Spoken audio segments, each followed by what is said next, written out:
رب العالمين والصلاة والسلام على سيد الأنبياء والمرسلين وعلى أهل بيته الطيبين الطاهرين وصحبه المنتجبين۔ سب سے پہلے خود اپنے آپ کو اور پھر آپ تمام مؤمنین کو، بندگان خدا کو، عزاداران سید الشہداء کو تقوی الہی یعنی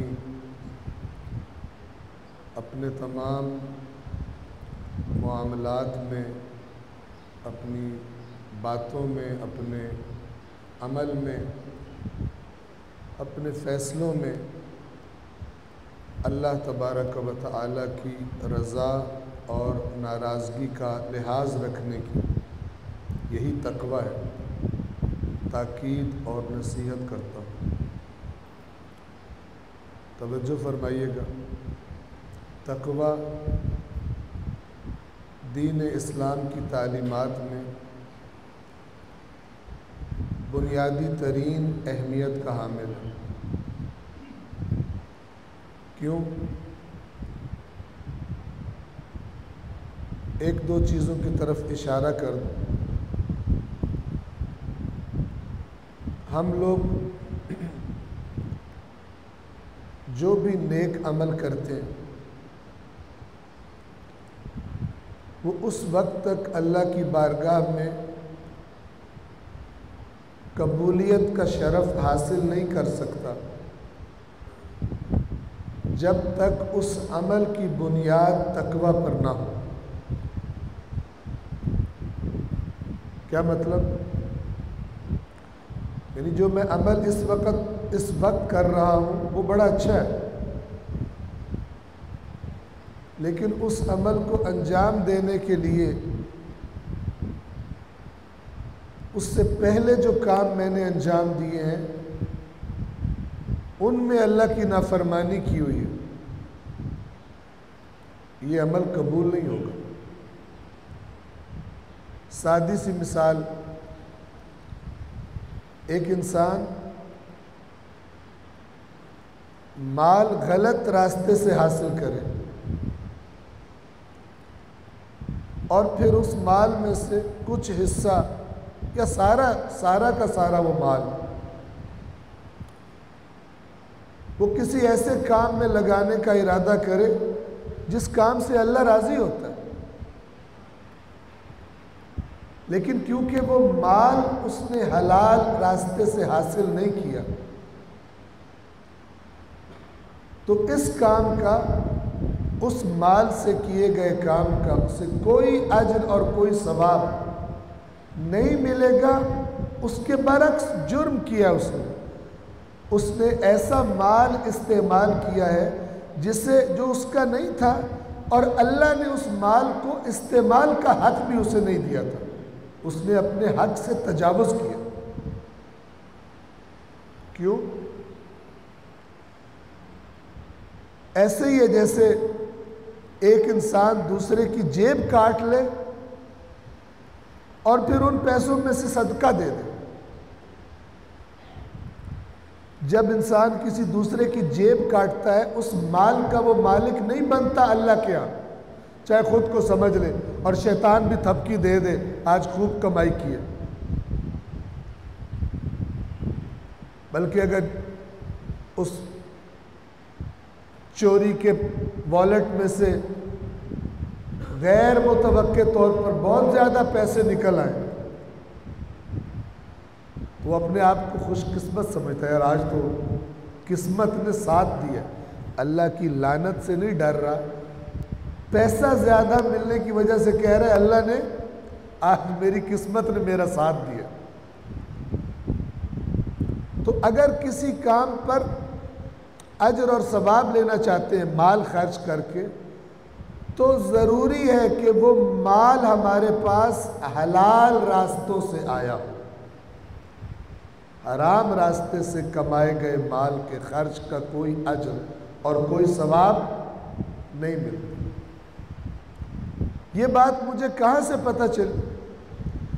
یہ بات مجھے اللہ کے قرآن اور اہل بیت کے فرمان سے پتہ چلی۔ اللہ نے کیا فرمایا قرآن کریم میں؟ فرمایا انما یتقبل اللہ من المتقین، اللہ صرف متقین سے قبول فرماتا ہے، بے ایمانوں سے، دھوکے بازوں سے، فریبیوں سے، جو فریب کر کے پھر تھوڑا سا کہتے ہیں اللہ کا بھی کر لو بیلنس ہو جائے، اللہ ان سے قبول ہی نہیں کرتا، یہ خود کو دھوکہ دیتے ہیں اور شیطان ان کو دھوکہ دیتے ہیں۔ فرمایا اللہ صرف متقین سے قبول کرتا ہے، یہ قرآن۔ اور فرامین اہل بیت میں اصول کافی کتاب الایمان والکفر میں روایت کی گئی مولا امیر المؤمنین علی علیہ السلام سے،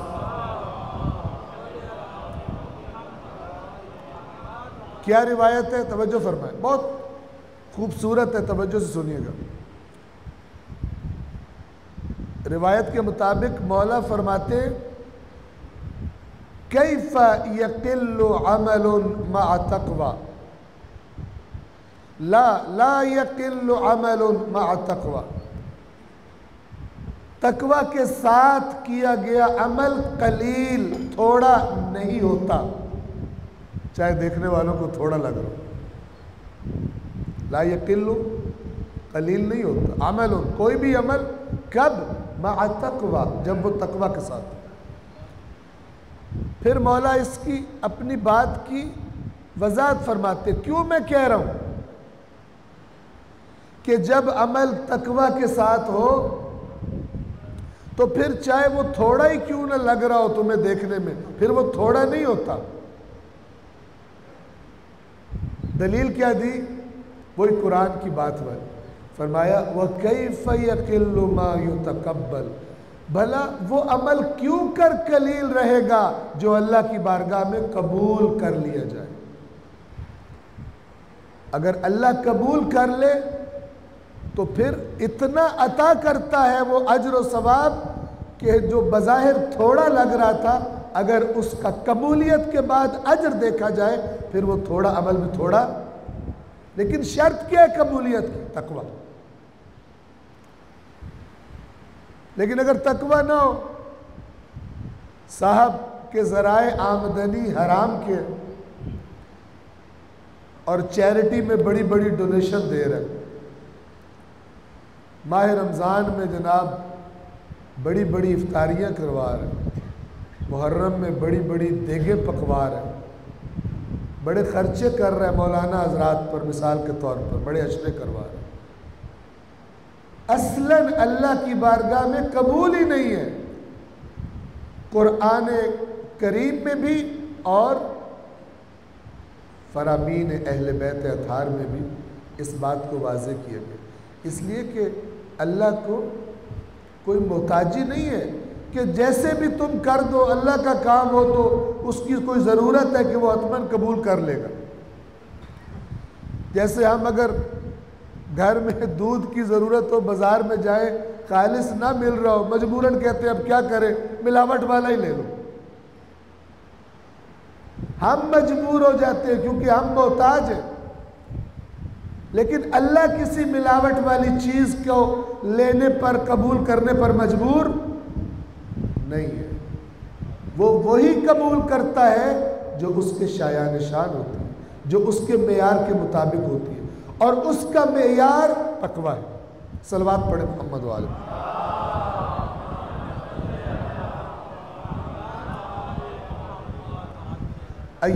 ایام عزا ہے، آج 8 محرم الحرام ہے۔ ان ایام کی مناسبت سے امام مظلوم امام حسین علیہ السلام کے اس قیام اور اس عقلوں کو انتہائی حیران اور متاثر کر دینے والی قربانی سے۔ اس کو سمجھنے کے لیے میں امام مظلوم ہی کا ایک خطبہ جس قدر اس ٹائم میں ممکن ہے آپ کی خدمت میں بیان کرتا ہوں۔ امام اپنے ساتھیوں کے ہمراہ جب مکہ سے کوفہ کا قصد کر کے محو سفر ہے تو راستے میں کئی منزلوں پر قیام فرمایا ہے۔ ان میں سے ایک جگہ کا نام ہے بیضا۔ وہاں پر جب رکے تو اس جگہ پر امام کے ساتھی ہیں اور حر ابن یزید ریاحی کہ جو بعد میں تائب ہو گئے اور خوش نصیب ہو گئے، ان کے سپاہی ساتھ ساتھ ہیں اور ساتھ ساتھ ہیں اور امام کو نظروں سے اوجھل نہیں ہونے دیتے۔ ابن زیاد لعین کے حکم پر جہاں جہاں حسین رخ کرتے ہیں ابن زیاد کے حکم سے یہ جناب حر اور ان کے سپاہی ساتھ ساتھ۔ تو کئی خطابات کیے ہیں امام نے ان لوگوں سے، ان میں سے ایک خطاب یہ ہے جس کو سن کر تحریک کربلا، قیام امام حسین کے بارے میں بڑا ایک واضح تصور انسان کے ذہن میں آ جاتا ہے کہ معاملہ کیا تھا۔ ایک صلوات پڑھے محمد والے۔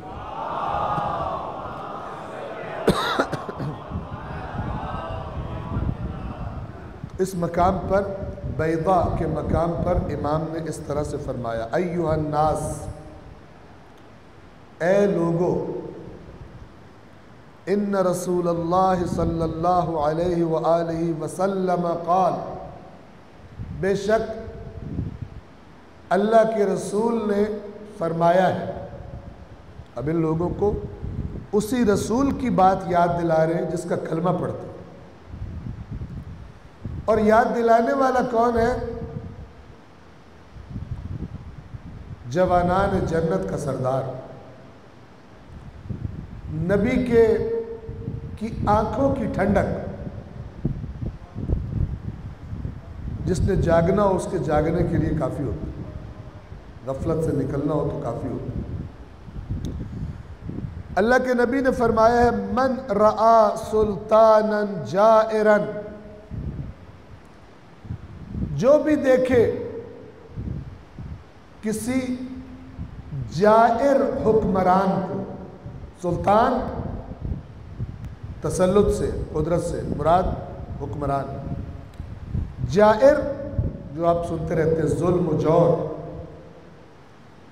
جور کرنے والے کو، وہی معنی ظلم کے معنی میں جائر کہتے ہیں۔ جو بھی کسی ظالم حکمران کو دیکھے، بہت توجہ کریں، یہ ثواب کے لیے نہیں ہے صرف۔ آج امام کا خطبہ سنا بڑا ثواب ملا،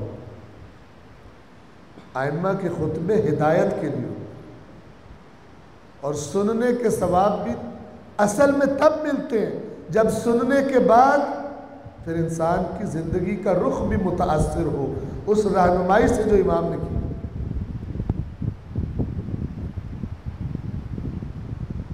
ورنہ وہی بات ہے، ہم ایک مثال دیا کرتے ہیں، فرض کریں کوئی سچی بات نہیں ہے، ایک مثال بنائیں، مولا علی علیہ السلام کے زمانے میں کوئی شخص ہو جو ہر وقت جیسے ہی مولا کو دیکھے چہرے سے نظریں ہی نہ ہٹاتا ہو، پھر اس سے کوئی سوال کرے یا مولا خود سوال کرے: ہر وقت میرے چہرے کو کیوں دیکھتے ہو؟ صلوات پڑھے محمد والے۔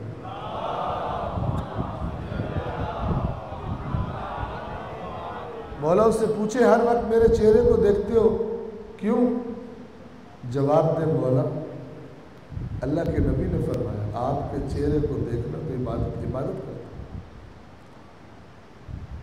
مولا اسے اوکے کر دے کہ ٹھیک ہے دیکھا کر، اور وہ اس سلسلے کو جاری رکھے۔ ہر وقت جب بھی مولا نظر آئے آگے پیچھے بھاگ رہے ہیں تاکہ مولا کا چہرہ دکھتا ہے۔ اب یہ عمل دیکھ کے لوگ کہیں کہ بڑا کمال کا عاشق ہے، کیا بات ہے۔ کچھ دنوں کے بعد مولا مسجد میں تشریف لائیں اور خطبہ ارشاد فرمائیں جس میں آیات سے، اللہ کے نبی کے فرامین سے مومنین کو جہاد کے لیے تیار کریں، اور فرمائیں کہ صفین کا معرکہ درپیش ہے تو سب تیاری کرو جہاد کی۔ اور یہ بندہ بھی وہیں پہ ہو جو دیکھتا رہتا ہے۔ جب مولا جہاد کی ترغیب دلا کر اور لوگوں سے مدد اور نصرت کا مطالبہ کر کے ممبر سے نیچے اترے تو یہ بندہ مولا کے پاس ہے اور کہے مولا کتنے دن لگیں گے آپ کو صفین سے واپس آتے ہو، میری آنکھیں ترسیں گی آپ کو دیکھنے کی۔ سمجھدار ہے نا؟ دین سے اتنا ہی قریب جاؤ جتنا اپنا نقصان ہو، دنیا کا نقصان ہو۔ ایک دفعہ ایک صاحب نے مجھے کہا میں نے اللہ کے نبیوں کی اور اللہ کے برگزیدہ بندوں کی زندگی کا میں نے مطالعہ کیا ہے اور میں اس نتیجے پہ پہنچوں کہ سملیرٹی ہے، شباہت ہے سب میں اس معاملے میں کہ جو اللہ کے قریب ہے اس کا امتحان بڑا کڑا ہے، اس میں مصیبتیں بہت بڑی آتی ہیں۔ میں بڑا امپریس ہوا، بڑا بامعرفت بندہ ہے، لیکن اگلی بات جو انہوں نے فرمائی وہ یہ تھی تو جب سے میں نے یہ جان لیا ہے تو میں اس نتیجے پہ پہنچا ہوں کہ اللہ سے زیادہ قریب نہیں ہونا چاہیے، سیف ڈسٹنس پہ رہنا چاہیے تاکہ زیادہ مشکلات اور مصیبتوں میں انسان گرفتار نہ ہو۔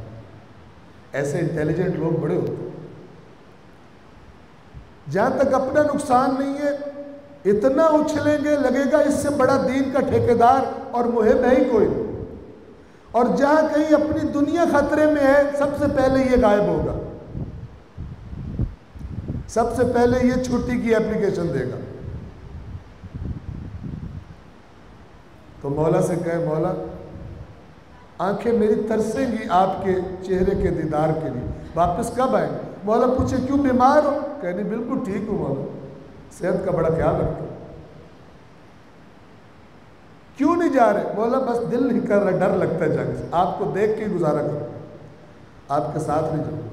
مجھے بتائیے یہ بندہ دیکھنے کے کتنے ثواب کا حقدار ہے؟ جب مولا بلائیں تو جانے کا اس کا دل نہ کرے اور بہانہ بنا کے پیچھے رہ جائے، دیکھنے کا کتنا ثواب ملے گا۔ یہ ایسا ہی ہے کہ جیسے وضو کرتا ہو کوئی لیکن نماز نہ پڑھتا ہو، وضو کرنے کا بھی ثواب ہے لیکن وضو کس لیے کیا جاتا ہے؟ نماز پڑھنے کے لیے۔ تو اللہ نے کہا تو وضو کر، تجھے اس کا بھی ثواب دوں گا۔ تو کوئی ایسا انٹیلیجنٹ اپنی طرف سے ہو کہ چلو ثواب تو ہے نا، وضو کرتے ہیں واش روم تک جاتے ہیں، نماز پھر بعد میں دیکھی جائے گی، اس کو وضو کا ثواب ملے گا۔ یہ جو اپنی چوائس کرتے ہیں نا، اپنے مطلب کی چیزیں رکھ لیتے ہیں اور جہاں اپنا موڈ نہ بنے وہاں پر خدا حافظ، انہیں وہ مطلب کی چیزوں کا بھی ثواب نہیں ملتا۔ جو کسی ظالم حکمران کو دیکھے مستحل لحرام اللہ، اب یہ جو صفات امام بتا رہے ہیں ویسے تو اوور آل بات کریں، جو بھی ہو، نہ کوئی زمانے کی قید ہے نہ کوئی جگہ کی قید ہے، لیکن یہ تمام صفات امام حسین کے وقت میں تخت پر بیٹھ جانے والے شخص یزید میں پائی جاتی ہے، تبھی ان صفات کا ذکر کرو۔ یعنی یہ یزیدی حکمران ان صفات والا ہو، آپ یزیدی کہیں، آپ فرعونی کہیں، آپ ابلیسی کہیں، ایک ہی بات ہے۔ دو طاقتوں کے درمیان جنگ ہے اور ہماری آزمائش یہ ہے کہ کون سے لشکر میں کھڑے ہوتے ہیں، اللہ کی اور شیطان کی، ابلیس کی۔ اللہ کا لشکر، ابلیس کا لشکر۔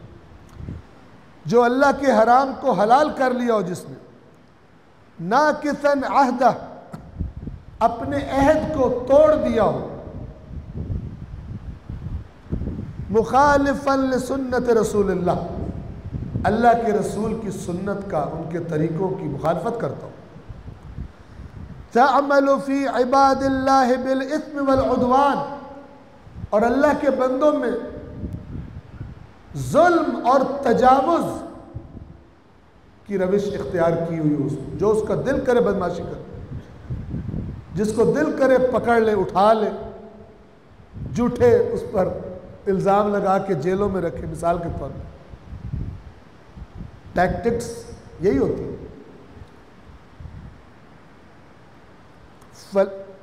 جو بھی ایسے حکمران کو دیکھے فَلَمْ يُغَيِّرْ عَلَيْهِ بِفِعْلٍ وَلَا قَوْلٍ، اور اس کی مخالفت نہ کرے، اس کو ہٹانے کی کوشش نہ کرے، چاہے عمل سے کر سکتا ہے چاہے قول سے کر سکتا ہے، نہ کرے، کہے ہمیں کیا، مار بہت پڑتی ہے، کیس بن جاتے ہیں، بچے ہیں میرے، بیگم ہے، بزنس ہے، نوکری ہے، جو یہ اس کو دیکھے اور یہ کام نہ کرے، کان حقا علی اللہ ان یدخلہ مدخلہ، تو اللہ تعالی کا حق ہے کہ وہ ایسے شخص کو وہی داخل کرے جہاں اس ظالم حکمران کو داخل کرے گا۔ یعنی یہ چپ رہنا، ظلم کے خلاف اپنی زندگی میں مگن رہنا، ہم کیا کریں؟ امام فرماتے ہیں یہ کام کر کے اپنے آپ کو مستحق بنا لیتا ہے اللہ کی نظروں میں، کہ اللہ جس جگہ میں قیامت میں اس ظالم حکمران کو ڈالے گا، اسی جگہ پر اس ظلم پر خاموش کو بھی ڈالے، اس بزدل اور دنیا پرست کو بھی ڈالے۔ سخت ہے، عجیب ہے، لیکن یہ خطبہ، اور یہ ایسا نہیں کہ یہ خطبہ کوئی بڑا استثنائی بات کر رہا ہے، پورا قرآن یہی ہے۔ ہم جو یہاں پر ابھی مجالس پڑھنے کی اللہ نے توفیق دی ہے، یہی مسجد نور ایمان میں، اس میں ایک آیت جو ہم بیان کر رہے تھے، سورۃ الحدید کی آیت نمبر 25 ہے، وہ ہے یہ جس میں اللہ یہ بتاتا ہے کہ میں نے اب رسول اس لیے بھیجے، ان کو معجزات اس لیے دیے، انہیں کتابیں اس لیے دی، حق و باطل پرکھنے کا میزان انہیں اس لیے دی۔ یہ سب رسولوں کا اہتمام کس لیے کیا؟ تاکہ انسان عدل پر قائم ہو۔ جو عدل کا طلبگار نہیں ہے، جو ظلم پر پریشان نہیں ہے، جس کو ظلم کی پرواہ کوئی نہیں ہے، وہ انبیاء کی تحریک کا حصہ نہیں ہے، چاہے تھپا ظاہری کپڑوں سے یا ظاہری حلیے سے اس نے کسی نبی کے ساتھ، کسی امام، کسی مذہبی اللہ کے برگزیدہ بندے کے ساتھ خود کو منسوب کرتا ہو۔ لیکن اگر اپنے معاشرے میں ہونے والے ظلم کے خلاف نہیں سوچتا کہ کیا کیا جائے، خود بھی آگاہ، دوسروں کو بھی آگاہ نہیں کرتا، تو اس کا اصل میں اس کا تعلق اللہ کے نبیوں کی تحریک سے نہیں، اور جب اللہ کے نبیوں کی تحریک سے نہیں ہے تو ائمہ اہل بیت جو وارثان انبیاء اور وارثان سردار انبیاء ہیں، ان کی روش، ان کی تحریک، ان کی زندگی، ان کی سیرت سے بھی اس بندے کا کوئی تعلق نہیں ہے۔ یہ اتنا ہی تعلق رکھتا ہے جتنا اس نے رکھا تھا کہ آپ کو دیکھنے سے رسول نے فرمایا بڑا ثواب ملتا ہے، لیکن سفین آپ خود ہی جائیں، ہر کام میں نہیں کر سکتا، میں صرف دیکھ کر ثواب لے سکتا ہوں۔ صلوات پڑھیں محمد والے۔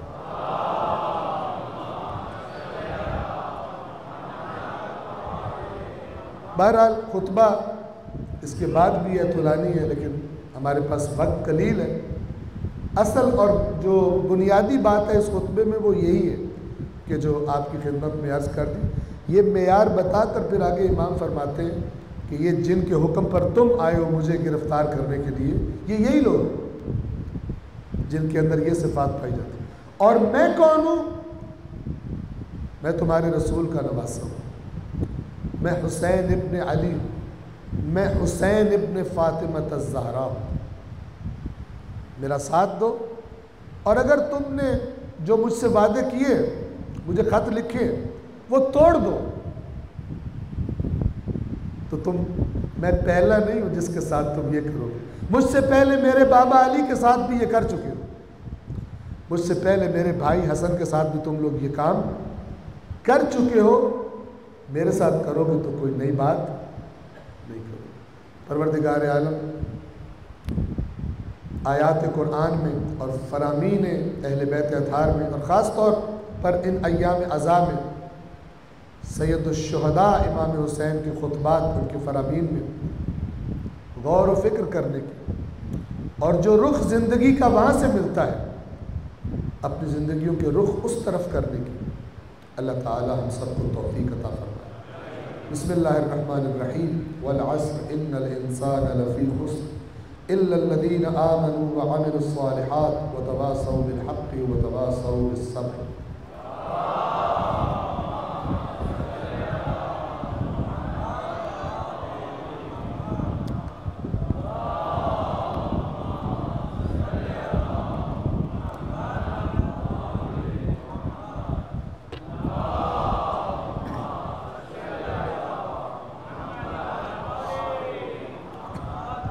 اعوذ باللہ من الشیطان الرجیم، بسم اللہ الرحمن الرحیم، الحمد للہ رب العالمین بارئ الخلائق اجمعین، والصلاة والسلام علی نبیہ وصفیہ وحافظ سرہ ومبلغ رسالاتہ سیدنا و نبینا ابی القاسم محمد وعلى امیر المؤمنین علی بن ابی طالب وعلى فاطمة الزهراء سيدة نساء العالمين وعلى الحسن والحسين سيدي شباب أهل الجنة وعلي بن الحسين ومحمد بن علي وجعفر بن محمد وموسى بن جعفر وعلي بن موسى ومحمد بن علي وعلي بن محمد والحسن بن علي والخلف القائم المهدي المنتظر صلوات الله وسلامه عليهم أجمعين۔ اللهم عجل لوليك الفرج والعافية والنصر، اللهم اجعلنا من خير أعوانه وأنصاره والمستشهدين بين يديه۔ صلوات پڑھیں محمد والے۔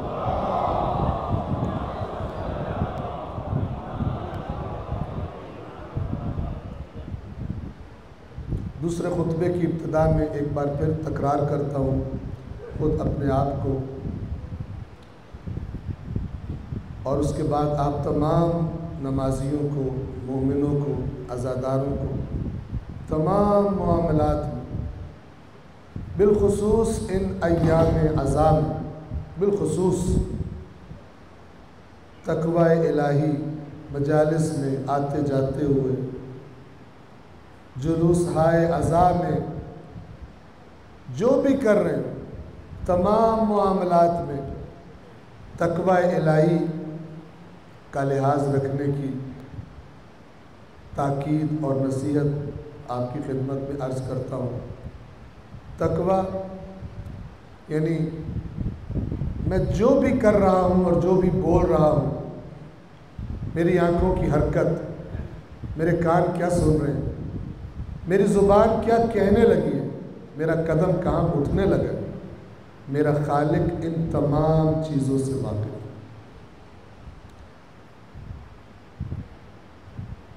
میں کپڑے پہننے لگا ہوں، کپڑے تیار کروانے لگا ہوں، سلوانے لگا ہوں، نیا سوٹ خریدا ہے، کیا نیت ہے؟ کبھی آپ نے سنا ہے کسی گھر میں کہ ان گھر والوں کا سربراہ، گھر کا سربراہ، ان کا باپ اسپتال میں ہو، تکلیف میں ہو، درد کی حالت میں ہو، اور انہیں پتہ چل جائے کہ ڈاکٹرز بتا دیں کہ بھائی یہ فوت ہو جائے، تو گھر والے کہہ رہے ہو جلدی جلدی نئے کپڑے سے لا لو، ابا فوت ہو رہے۔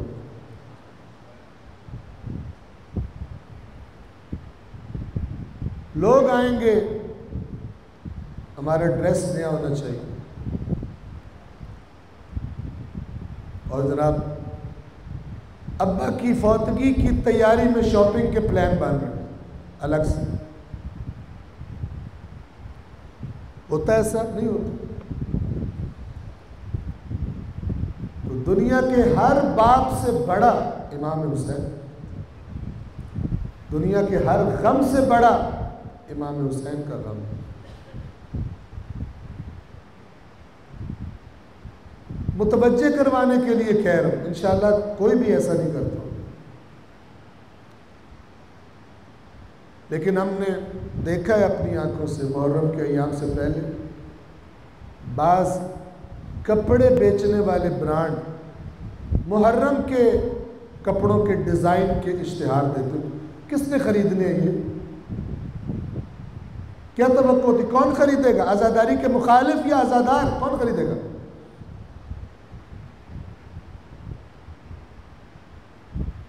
بعض اوقات جو درزی مقروض ہوئے ہوتے ہیں وہ اپنے قرض خواہوں سے کہہ رہے ہوتے ہیں بس محرم میں تھوڑے دن رہ کے سارے اتار دوں گے، محرم میں بہت کپڑے سینے پڑتے. کوئی بھی ایسی حرکت جو انسان جانتا ہے کہ غم سے مناسبت نہیں رکھتا، نہیں ہے کپڑے، مثال کے طور پہ نہیں ہے کالے کپڑے، پہلی بات تو یہ ہو کہ جتنے کپڑے دیکھنے کے لیے جاؤ، عورتیں بھی مرد بھی، سب سے خوبصورت والا سلیکٹ نہ کرو. شادی پہ نہیں جا رہے ہو. سب سے جو کم ظاہری اعتبار سے جس میں اٹریکشن کم ہے، خوبصورتی کم ہے، وہ والا لباس خریدو. غم کرنا ہے. خاص طور پہ خواتین جاتی ہیں، ذرا نئے ڈیزائن دکھائیے محرم کے. یہ غم ہے. اللہ سے ڈرے انسان کہ جس ہستی نے اپنے بچے، اپنا سب کچھ کربلا میں کٹوا دیا، اس کے ایام آ رہے ہیں، نیا ڈیزائن دکھانا ذرا. اس دفعہ محرم میں کون سے نئے ڈیزائن آئے، نئے پرنٹ کون سے آئے؟ اللہ کا خوف نہیں. جناب سیدہ شفاعت کریں گی، پوچھیں گی تم کتنے زبردست تھے، تم نئی شاپنگ کرتے تھے، میرے بچے کے غم کا اہتمام کرتے تھے، تاکہ جب تم محفل میں جاؤ لوگ کہ بہن یہ پرنٹ کہاں سے خریدا، ماشاءاللہ بڑا پیارا. اگر کسی کو برا لگے معذرت خواہ. مخالفین بعض اوقات مذاق اڑاتے ہیں ایسی چیزوں.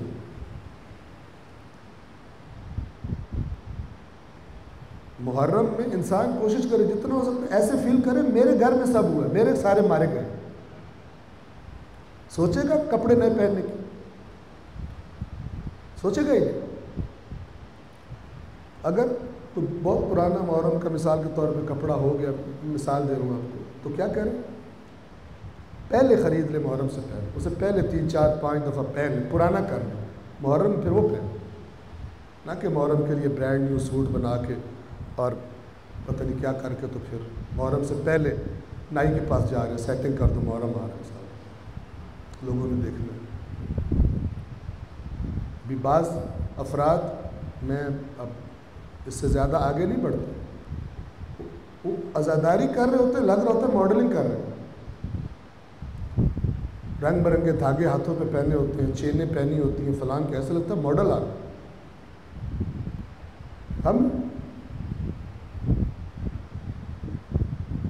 اس غم کے ذریعے امام حسین کا یہ پیغام دوسروں کو پہنچتا ہے، اس غم کی طرف متوجہ ہوتے ہیں.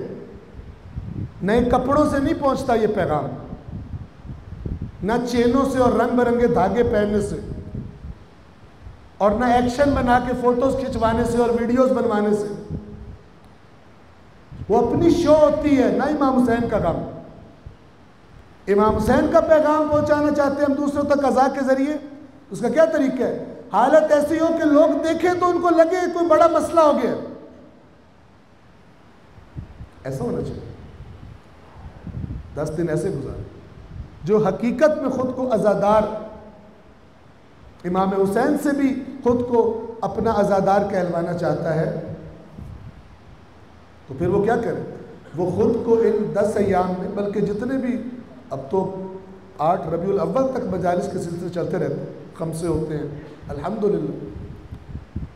ان ایام میں دنیا کی نظریں آپ پر ہوتی ہیں، اگر وہ جانتے ہیں آپ شیعہ ہیں تو آپ خود کو اپنی معاشرتی پوزیشن کے مطابق جس دفتر میں آپ ہیں، کسی کاروبار میں آپ ہیں، کچھ کر رہے ہیں، ان ایام میں خاص طور پر احساس ذمہ داری کریں کہ میں اس وقت حسین کی اس مکتب کی نمائندگی کر رہا ہوں، ان ایام میں لوگوں کی خاص نظریں میرے اوپر ہیں، میں اپنی ہر حرکت کو ایسا بناؤں کہ کوئی نیگیٹو میسج نہ جائے، لوگ اس مکتب کے قریب آئے، مجھ سے کل پوچھا جائے گا۔ یہ جذبہ ہونا چاہیے، یہ جذبہ ہونا چاہیے۔ الحمدللہ ہوتا ہے، لیکن جہاں کمی ہے ظاہر فریضہ ہے ہم جیسوں کا کہ وہ اس کی طرف متوجہ کروائیں، تاکہ جو حق بنتا ہے، اگرچہ ہم جو مرضی کر لیں حق ادا نہیں کر سکتے۔ امام حسین کا کون ادا کر سکتا؟ امام حسین کا اللہ ہی ان کو راضی کرے گا، لیکن جتنی ہماری اپنی طاقت ہے، جتنا ہم اپنے آپ کو کنٹرول کر سکتے، جتنا ہم اپنے آپ کو اس پاکیزہ پانی کے بہاؤ کے ساتھ لے کر آ سکتے ہیں جس کی منزل جنت ہے، اتنا اپنے آپ کو اس کے مطابق بنانے کی کوشش کریں۔ انتہائی معذرت اگر کوئی بات آپ کو ناگوار گزری ہو، لیکن نیت خلوص کی ہے، اور نیت یہ ہے کہ سید الشہداء کا جو ہماری گردنوں پر حق ہے اور ہم اس حق کو ادا نہیں کر سکتے، لیکن اپنی اپنی جگہ پر تھوڑی سی توجہ زیادہ کر کے بالآخر ہم اہل بیت اطہار رسول اللہ اور سب سے بڑھ کر ان کے خالق رب اللہ تبارک و تعالیٰ کی رضاؤں کو حاصل کر سکتے ہیں ان ایام میں اور خرید سکتے ہیں۔ پروردگار ہم سب کو ان باتوں کی طرف متوجہ رہنے کی توفیق عطا فرمائے۔ بسم اللہ الرحمن الرحیم، قل هو اللہ احد اللہ الصمد لم یلد ولم یولد ولم یکن له کفوا احد۔ صدق اللہ العلی العظیم۔ والسلام علیکم ورحمۃ اللہ وبرکاتہ۔